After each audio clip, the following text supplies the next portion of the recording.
চট্টগ্রামের খাতুনগঞ্জে কমেছে ছোলা ডাল সহ বেশিরভাগ নিত্যপণ্যের দাম। আমদানিকারকরা বলছেন, রমজান সামনে রেখে চট্টগ্রাম বন্দর দিয়ে পণ্য আমদানি বাড়ায় দাম কমেছে। তবে বেড়েছে খেজুর সহ সব ধরনের মশলার দাম। আর এদিকে খুচরা বাজারের তেমন প্রভাব নেই। নিত্যপণ্যের বাজার নিয়ন্ত্রণে আজ থেকে অভিযান শুরু করেছে ভোক্তা অধিকার। নয়ন বড়ুয়া জয়ের রিপোর্টে বিস্তারিত। দেশের বড় পাইকারি বাজার চট্টগ্রামের খাতুনগঞ্জ। রমজান ঘিরে আগেভাগে পণ্য আমদানি করেছেন ব্যবসায়ীরা।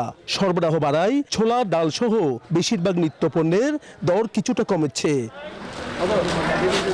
আমদানিকারক ও পাইকাররা বলছেন, এবার রমজানে পণ্যের কোনো সংকট হবে না। চাহিদার তুলনায় পর্যাপ্ত পণ্য থাকায় দর নিম্নমুখী।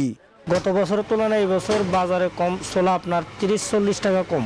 আমরা জানি যে ছোলার আমাদের চাহিদা হচ্ছে 1 থেকে 1.5 লাখ টন রমজানে। সেখানে আমরা ইতিমধ্যে জানতে পেরেছি যে প্রায় ছোলার আমদানি হয়েছে 3 থেকে 4 লাখ টনের পথে আমদানি হয়েছে। সরবরাহ স্বাভাবিক আছে। তবে কমেনি খেজুরের দাম, একই সাথে বেড়েছে সব ধরনের মশলার দাম। আমাদের খেজুরগুলো তো বাইরে থেকে সবগুলো ইম্পোর্ট হয়, সেক্ষেত্রে আমাদের ফুডের জটিলতার কারণে 2 সপ্তাহ আগ পর্যন্ত কিছুটা খেজুরের দামটা বাড়তি। মশলা আইটেম তাও একই অবস্থা, যে মশলা আইটেমগুলো তো আমাদের বাইরে থেকে ইম্পোর্ট করা হয়, এই জন্য ওই যে সেটাও একই সেম অবস্থা, যে ফুডের জটিলতার কারণে একটু দামটা বাড়তি। এইদিকে পেঁয়াজ ও রসুনের দর বাড়লেও কমেছে আদার দাম। আদা রসুন বলতে রসুন তো এখন লসে আছে।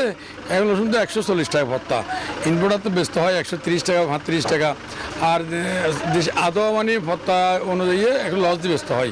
এখন মোটামুটি আদা আছে 100 টাকা 110 টাকা, আর রসুন আছে 130 টাকা 140 টাকা। তবে পাইকারি বাজারের চেয়ে খুচরা বাজারে পণ্যের দামে রয়েছে বড় ব্যবধান। বাজার নিয়ন্ত্রণে অভিযান পরিচালনা করছে ভোক্তা অধিকার সংরক্ষণ অধিদপ্তর। করে আমাদের অভিযান অব্যাহত থাকবে। এর মধ্যে যদি কোনো ব্যবসায়ী যদি অনৈতিক ব্যবসা করে, অর্থাৎ অতি মুনাফা করার প্রচেষ্টা চালায়, সেক্ষেত্রে আমরা আইনানুগ কঠোর ব্যবস্থার দিকে যাব। আমাদের বার্তা হলো, অনৈতিকভাবে ব্যবসা করা যাবে না, দাম বেশি নেওয়া যাবে না। যার যে পরিমাণ কেনা পড়বে যে দামে, তার থেকে যৌক্তিক মুনাফা করে সে বিক্রি করতে হবে।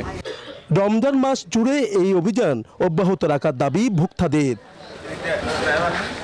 নয়ন বড়ুয়া জয়, নিউজ 24, চট্টগ্রাম।